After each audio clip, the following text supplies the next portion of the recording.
Hi. మన నెయిల్స్‌ని బట్టి కూడా మన ఆరోగ్యం ఎటువంటిది అనేది డిసైడ్ చేసేయొచ్చు. Hi. This is doctor Srikari, homeopathy physician. ఇందులో నంబర్ 1 ఎవరికైతే గోర్లు మీద డార్క్ కలర్‌లో లేదంటే మీడియం బ్రౌన్‌లో అయినా సరే వర్టికల్‌గా లైన్స్ అనేవి ఈ విధంగా కనిపిస్తూ ఉంటాయో, వారిలో ఎక్కువగా వైటమిన్ డి ఇంకా వైటమిన్ బి12 అనేది డెఫిషియన్సీ ఉండి ఉండొచ్చు. నంబర్ 2 ఎవరికైతే గోర్లు మీద స్పాట్స్ లాగా లేదంటే గీతల్లాగా వైట్ కలర్‌లో ఉంటాయో వాళ్ళల్లో జింక్ డెఫిషియన్సీ అనేది తెలుసుకోవచ్చు.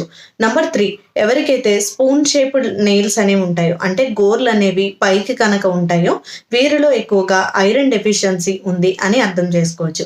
ఎవరికైతే గోళ్ళు అనేవి యెల్లో కలర్‌లో ఉంటాయో వీళ్ళలో ఫంగల్ ఇన్ఫెక్షన్స్ అనేవి కామన్‌గా ఉంటాయి. ఎవరికైతే క్లబ్డ్ నెయిల్స్ లేదంటే ఇలా గుండ్రంగా తిరిగినటువంటి నెయిల్స్ అనేవి ఉంటాయో వాళ్ళలో ఆక్సిజన్ సప్లై అనేది తక్కువగా ఉందని తెలుసుకోవచ్చు.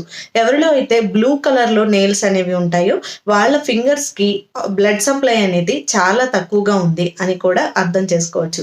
ఎవరికైతే నెయిల్స్ చాలా బ్రిటిల్‌గా అంటే పెళుసుగా ఉండి ఈజీగా విరిగిపోతూ ఉంటాయో ఈ విధంగా వారిలో ఎక్కువగా బయోటిన్ ఇంకా కాల్షియం డెఫిషియన్సీ అనేది ఉండి ఉండొచ్చు. ఎవరికైతే పూర్తిగా నెయిల్స్ అనేవి ఈ విధంగా వైట్ కలర్‌లో ఉంటాయో వారిలో కిడ్నీ ఇంకా లివర్ సమస్యలతో బాధపడుతూ ఉండొచ్చు. సో, మీ నెయిల్స్ ఎలా ఉన్నాయో డిసైడ్ చేసుకోండి. Please share this information to